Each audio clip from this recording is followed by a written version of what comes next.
क्या होता है जब एक छोटे गांव की एक बेहद सामान्य विद्यार्थिनी नीता अपने दोस्तों के साथ एक पुराने हवेली में रात बिताने का निर्णय करती है। क्या उन्हें पता है कि वह हवेली रात को एक भूतिया चेतना से भरी हुई है? आइए हम साथ में चलें और देखें कैसे एक अनोखी किताब और एक रहस्यमय बोतल ने उन्हें एक दुनिया में खींच लिया, जहां रात और राक्षस की छायनी आपको रोकने के लिए तैयार हैं। ध्यान रखें, यह सब कुछ हुआ एक रात में, एक हवेली के अंदर, जिसे लोग कहते हैं भूतिया हवेली।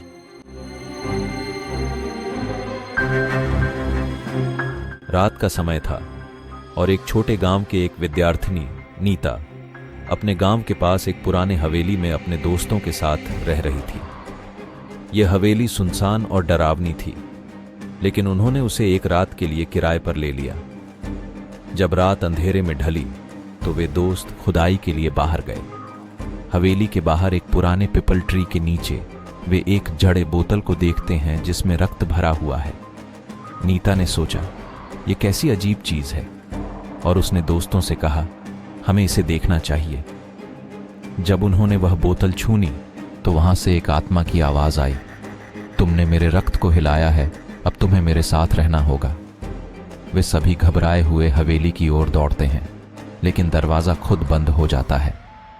धीरे धीरे हवेली के अंदर से विचित्र आवाजें आने लगीं और वहां छाया अजीब सी रौनक। वे देखते हैं कि उस बोतल से रक्त की बूंदें बहने लगी हैं और एक राक्षस स्वरूप में उभरता है। राक्षस ने कहा, तुमने मेरी चेतना को जागरूक किया है, अब तुम्हें मेरे सेवक बनना होगा। नीता और उसके दोस्त भयभीत होकर समझते हैं कि वे कैसे इस पुराने हवेली में फंस गए हैं और अब उन्हें उस राक्षस की सेवा करना होगा। वे सभी रात भर राक्षस की आज्ञा का पालन करते हैं और सुबह होने पर हवेली से बाहर निकलते हैं, परंतु उनके बारे में किसी को भी कुछ याद नहीं होता। हवेली सुनसान रह जाती है और उस रात की घटना गांव वालों के लिए एक भूतिया किस्सा बन जाता है।